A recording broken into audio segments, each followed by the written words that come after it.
A gunman for the Kinahan organised crime group who plotted to shoot a man in revenge for the killing of his friend has been jailed for 11 years. Jason J. O'Connor of Whitestown Grove in Blanchardstown admitted conspiring to murder Charlie Cooper, who was shot several times in a failed gun attack at his home in Mulhuddard in December 2016.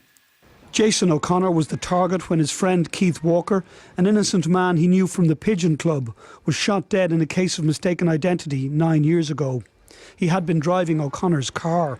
In retaliation, O'Connor tried to murder Charlie Cooper a year and a half later, here at his home in Blanchardstown, and even though 10 shots were fired at him, Cooper survived.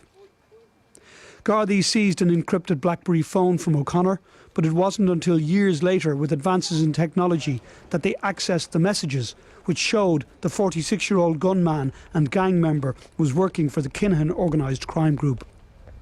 Keith Walker's death broke me, O'Connor said in a message on the phone 2 months before the gun attack.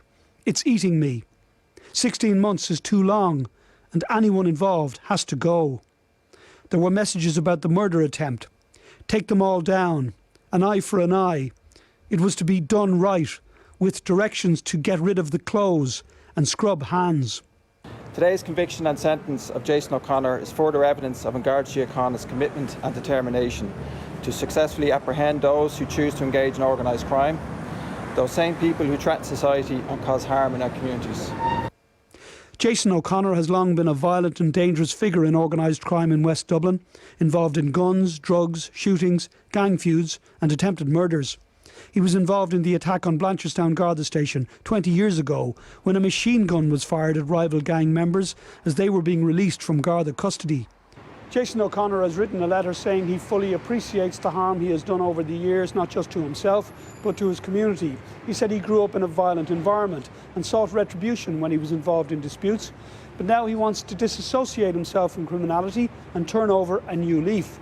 Mr. Justice Tony Hunt said the court was taking this and his plea of guilty into consideration and sentenced him to 15 years in prison, with the final 4 years suspended.